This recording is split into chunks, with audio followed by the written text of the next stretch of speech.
Good morning fourth standard student. बच्चों page number 27 निकालिए। Page number 27।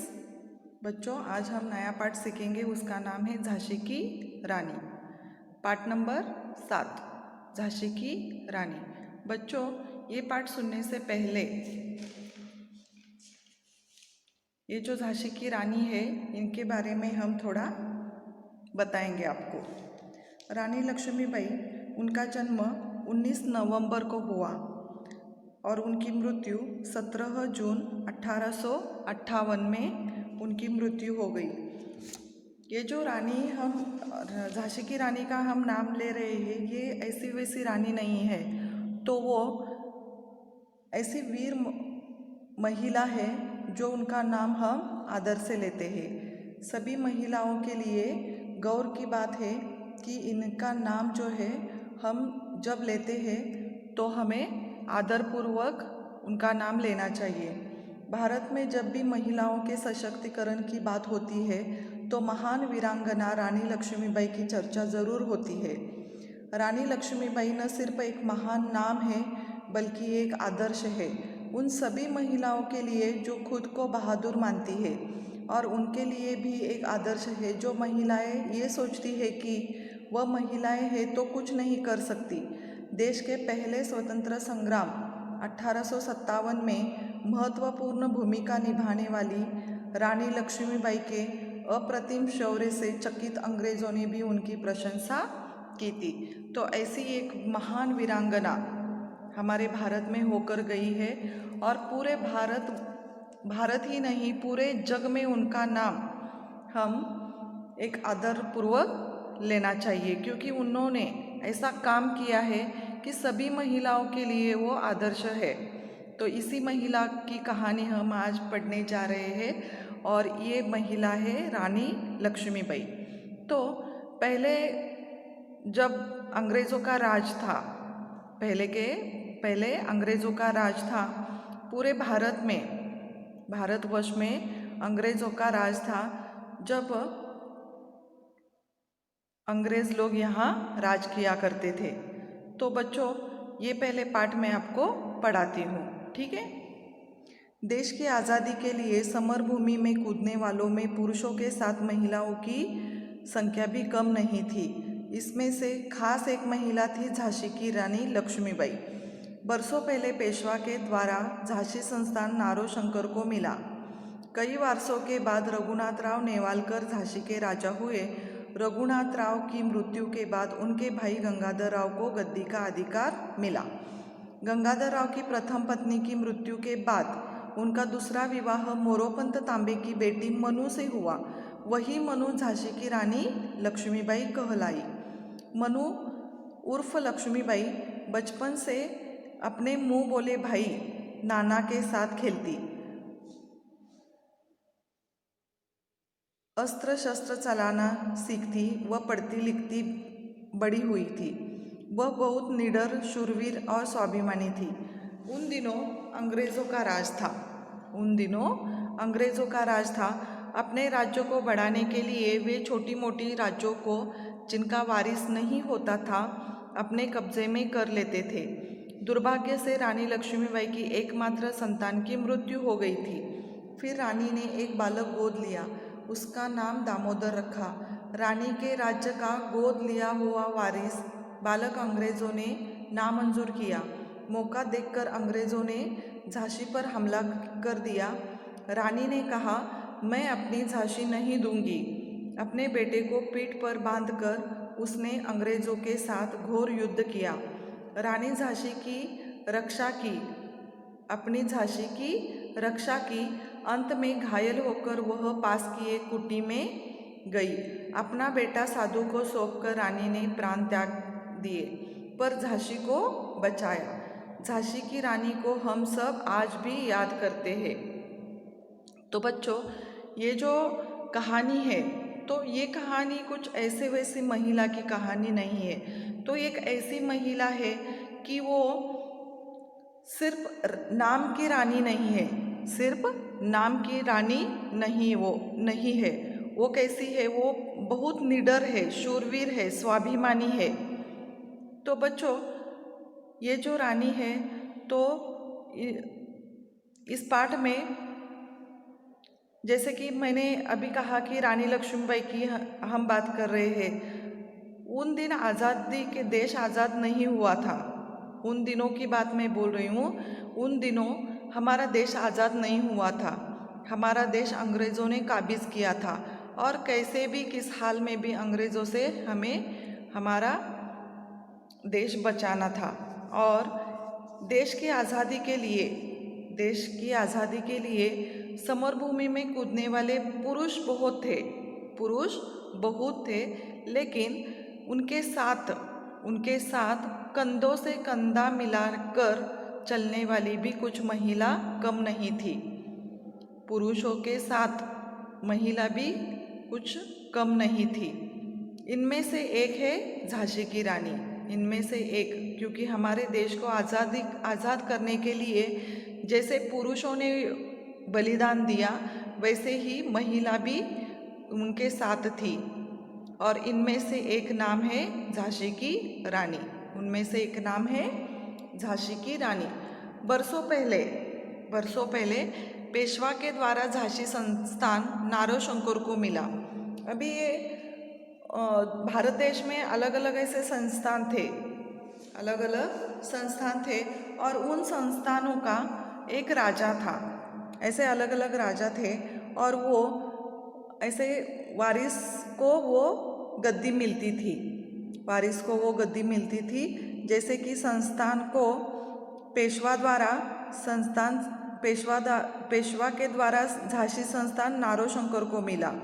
तो ये जो संस्थान है यानी पूरी झांसी की जवाबदारी, पूरी झांसी की जो जिम्मेदारी है वो किसके ऊपर गई? नारोशंकर को मिली।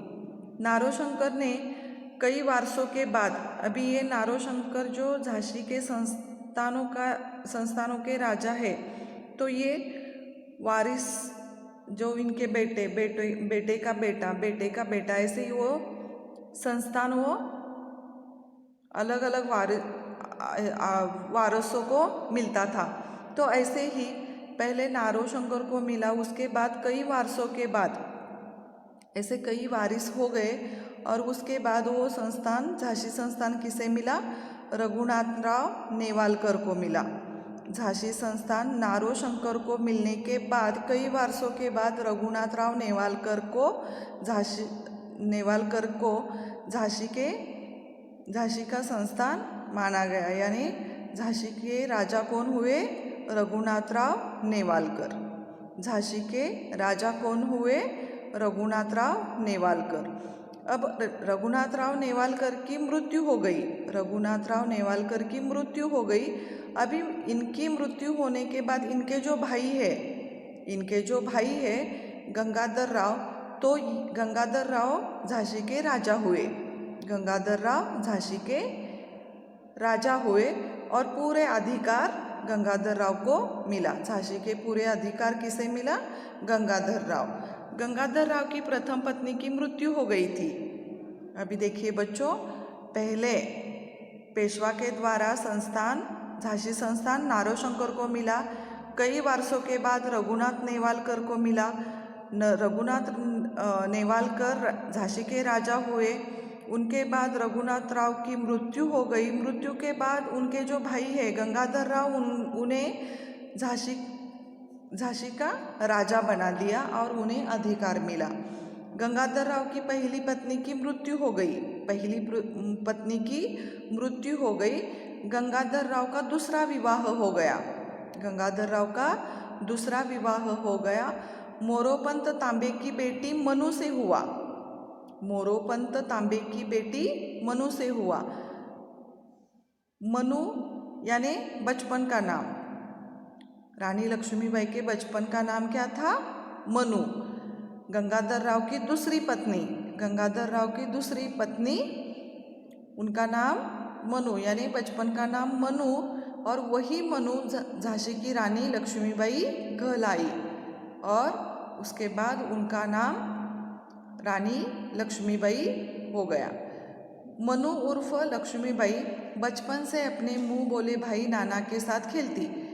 अभी मनु का बचपन यहाँ हम देख रहे हैं बच्चों कि मनु मनु बचपन से ही मुँह बोले भाई, मुँह बोले यानी उनका मुँह बोला भाई जो है उनका नाम क्या है, नाना।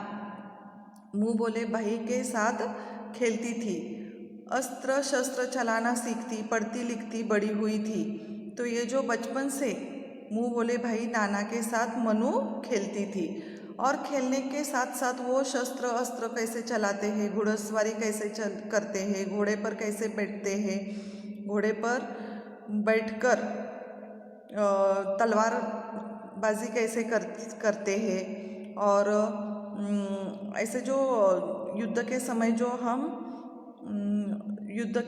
जब हम युद्ध करते हैं तो वो कैसे युद्ध करते हैं, तो ये सारा अपने भाई के साथ वो सीखती थी। तो उसके साथ साथ वो पढ़ना लिखना भी जानती थी। जैसे शस्त्र अस्त्र चलाना वो सीखती थी, वैसे ही पढ़ना लिखना भी वो सीख रही थी। वह बहुत निडर, शूरवीर और स्वाभिमानी थी। तो मनु कैसी थी कि बहुत निडर यानी वो साहसी थी, उसे किसी का भी डर नहीं लगता था। बहुत शूरवीर थी, ताकतवर थी और स्वाभिमानी भी थी। तो ऐसे मनु थी। उन दिनों अंग्रेज़ों का राज था। जब मनु की शादी हो गई, किसके साथ हो गई, गंगाधर राव के साथ। गंगाधर राव कौन थे, झांसी संस्थान के राजा। गंगाधर राव कौन थे, झांसी संस्थान के राजा। और गंगाधर राव की पहली पत्नी की मृत्यु हो गई और मनु उनकी दूसरी पत्नी है, यानी वह झांसी की रानी लक्ष्मीबाई। उन दिनों अंग्रेज़ों का राज था। जब मनु की शादी गंगाधर राव से हुई, उन दिनों अंग्रेज़ों का राज था। अपने राज्यों को बढ़ाने के लिए वे छोटी मोटी राज्यों को अपने कब्जे में कर लेते थे। अंग्रेज़ बहुत चालाक थे। वो अपने राज्य को बढ़ाने के लिए वो छोटी मोटी राज्यों को कब्जे में कर लेते थे। जिनका वारिस नहीं होता था वो राज्य वो काबिज करते थे। जिनका वारिस नहीं था यानी अभी देखिए कि एक राजा है और वो एक राजा की जो संतान होती है, तो राजा के बाद वो जो राज्य का वारिस वो कौन हुआ, वो संतान। तो उसके बाद ये ऐसे ही पीढ़ी दर पीढ़ी वो जब उनकी संतान होती थी तो वो अपना राजकारभार उनके बेटे के हाथ में, उसके बेटे के हाथ में वो सौंपा करते थे। लेकिन जिन्हें संतान ही नहीं थी कि ऐसे बहुत राजा हुए हैं कि उन्हें अपने संतान नहीं थी, यानी बेटा या बेटी नहीं थी। तो ऐसे अंग्रेज़ वो देखते थे और जिनका वारिस नहीं था उन राज्यों को वो कब्जा करते थे। कौन, अंग्रेज़ उन राज्यों को वो कब्जा करते थे। तो ऐसे ही राज्य को बढ़ाने के लिए अंग्रेज़ लोग ऐसे चालबाजी करते थे और वो छोटी मोटी राज्य वो युद्ध कर हासिल करते थे। तो ऐसे ही दुर्भाग्य से क्या हुआ कि रानी लक्ष्मीबाई का विवाह तो गंगाधर राव से हो गया, लेकिन दुर्भाग्य से एक ही संतान उन्हें हुई। रानी लक्ष्मीबाई की एक ही संतान हुई और वो भी कुछ सालों में वो संतान की मृत्यु हो गई। तो उन संतान की मृत्यु हो गई यानी लक्ष्मीबाई और गंगाधर राव का जो बेटा था तो वो मर गया। तो रानी लक्ष्मीबाई और गंगाधर की कोई संतान नहीं थी, एकमात्र संतान थी, वो भी उसकी मृत्यु हो गई। फिर रानी ने सोचा कि एक बालक गोद लेंगे और रानी ने ऐसे ही किया कि अपनी संतान की मृत्यु हो गई और उसके बाद उन्होंने एक बालक गोद लिया और उस बालक का नाम था दामोदर राव।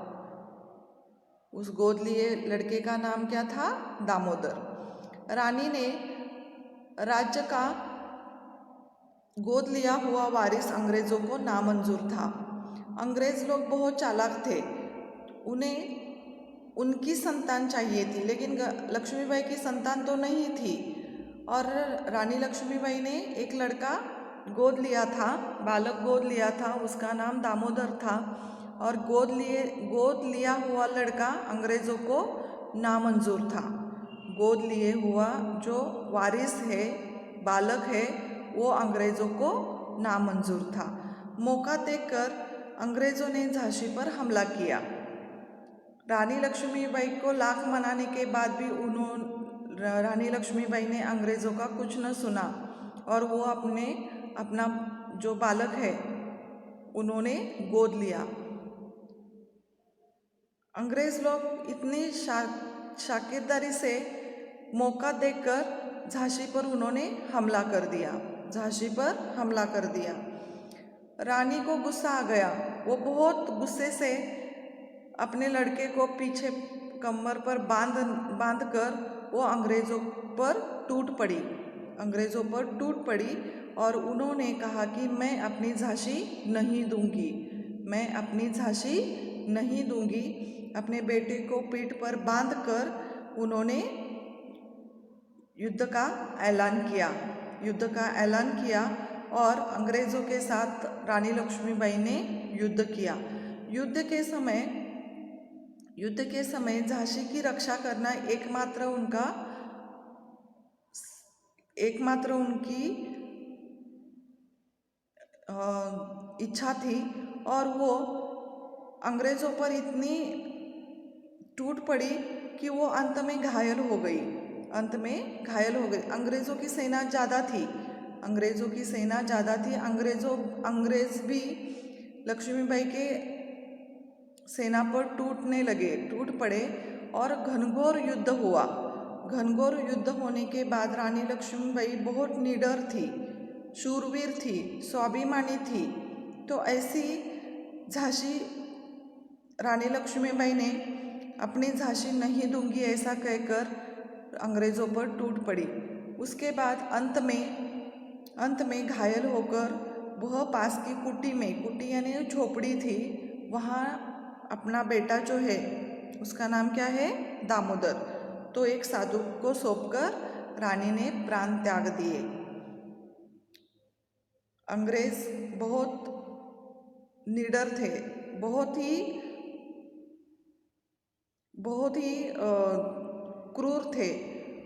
उन्होंने एक महिला के साथ यानी लक्ष्मीबाई के साथ युद्ध किया और युद्ध में रानी लक्ष्मीबाई घायल हो गई।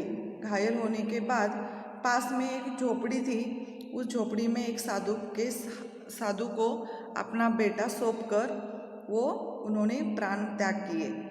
पर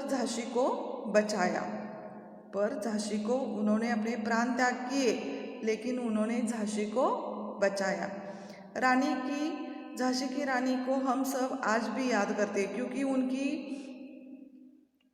जो वो शूरवीर योद्धा थी, वीरांगना थी। तो अंग्रेज़ों के साथ उन्होंने अपने छोटे से बच्चे को पीठ पर बांधकर जो उन्होंने युद्ध किया, तो अंग्रेज़ों को हराने के लिए झांसी को बचाने के लिए उन्होंने युद्ध किया। और आज भी हम उनका नाम जो है वो हम गर्व के साथ लेते हैं। ठीक है बच्चों, तो समझ में आ गया ये रानी लक्ष्मीबाई का ये पाठ। तो आपको 2 बार आपको पढ़ना है। ठीक है, शब्दार्थ देखिए। अस्त्र, हाथ से फेंक कर चलाने वाले हथियार। शस्त्र, हाथ में रखकर चलाने वाले हथियार। हमला, आक्रमण, अटैक।